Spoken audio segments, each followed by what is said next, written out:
Well, welcome back to the second of our Advent calendar story times. I had a lovely piece of chocolate this morning and it really set me up for the day. Our first story today sees Benjamin's mum telling him yet another story. If you remember from yesterday, she was telling him all about the little bear, just like him, who went on a great journey following a star. Shall we see what happens next? This one's called The Eagle.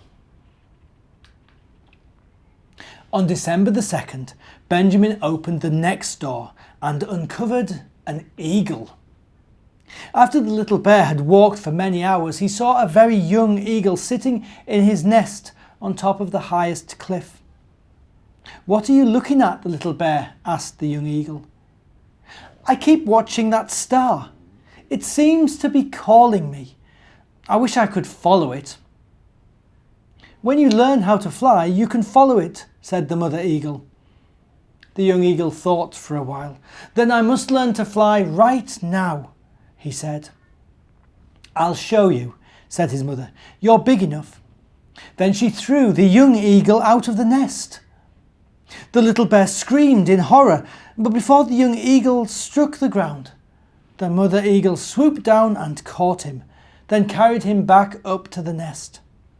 Over and over again, the mother eagle dropped him from the nest, then caught him in her wings. The little bear watched eagerly as the little eagle suddenly spread his wings wide and flew higher and higher until he disappeared in the direction of the star.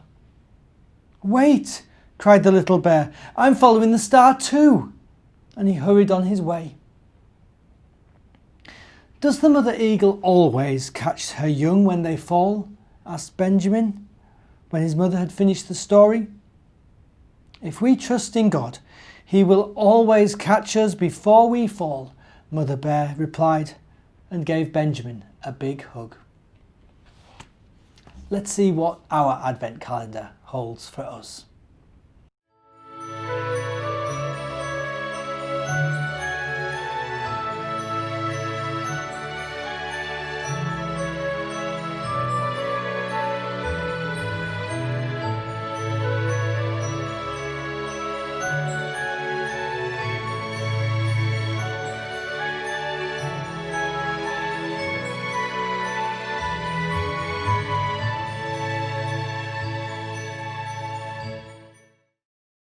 So, we're on the second night now, night 2, December the 2nd.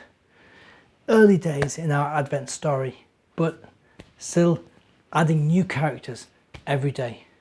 Wonder if we might get a donkey or a horse or a lamb or maybe a woman. Shall we have a look? Let's take a peek inside the stocking, see what we get.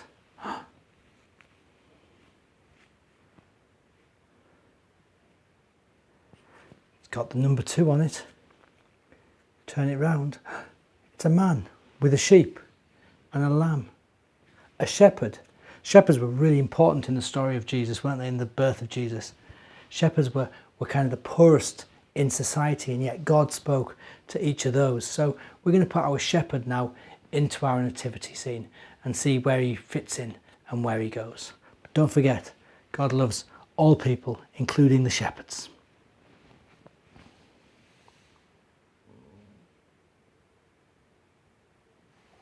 There he goes.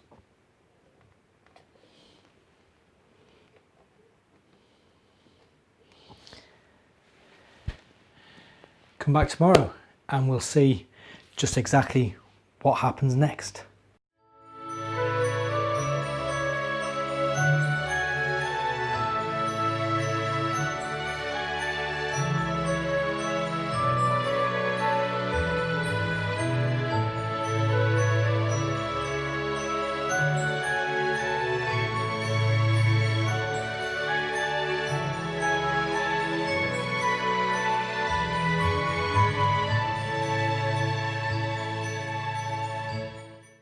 Have you ever looked up at the sky on a really clear night and seen all the stars that are there?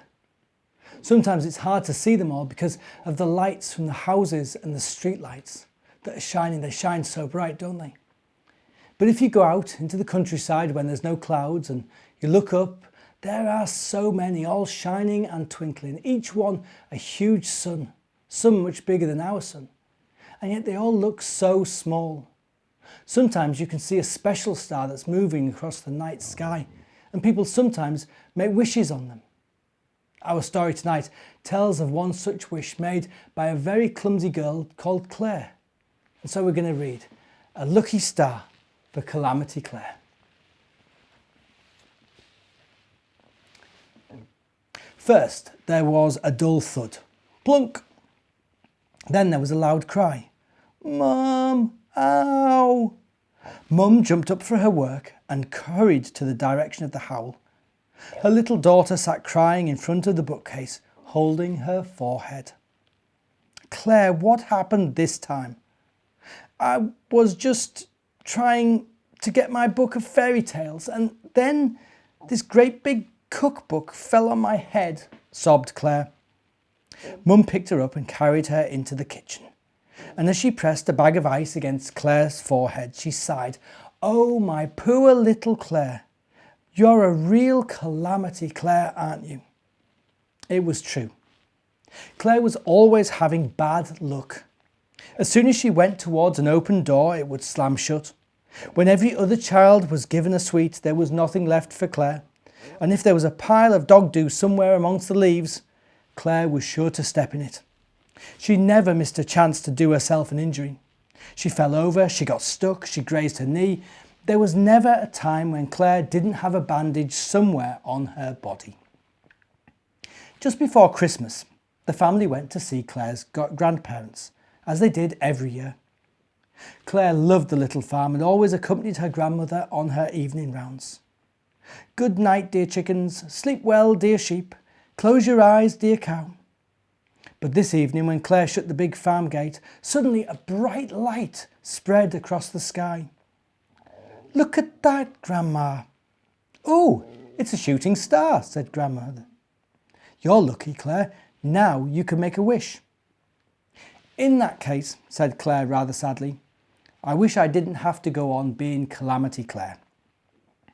Grandmother gave her a comforting hug and said, Right, and I'll wish exactly the same. Grandma, did you see that? The shooting star fell right behind the little forest. Claire said excitedly, Can we go there tomorrow and see if we can find it? Grandmother laughed and nodded. The next morning, Calamity and her grandmother put on the warm boots and coats and then made their way over to the little forest. Calamity had seen the shooting star falling behind the top of the giant old fir tree. And amid the moss, Calamity actually found a pebble of shining silver and gold. Her heart leapt with excitement. Do you think it's a piece of the shooting star? She asked. It could well be, said her grandmother. But that would mean our wish has already been fulfilled, because only really lucky children are lucky enough to find a piece of a lucky star in the middle of the forest. You're right, cried Claire happily. I'm no longer Calamity Claire. Joyfully, she carried her precious lucky stone back to the house, and not once did she stumble or bump into anything. From that moment on, Claire always carried her lucky stone in a little pouch around her neck, and gradually everything got better and better. The ointment went dry in its tube and the bandages were thrown away. She walked around Dog-Do, and before a door could slam shut, she quickly put her foot in the opening. Soon, everybody stopped calling her Calamity Claire. When she went to school, a year later, she found herself sitting next to accident-prone Joan. So she gave her the lucky stone and made a new friend. I hope you enjoyed that. Tomorrow we're going to catch up with Benjamin, see what the next piece in our nativity scene is, and read another story about a lady called Mother Holly. Until then, good night and sleep tight.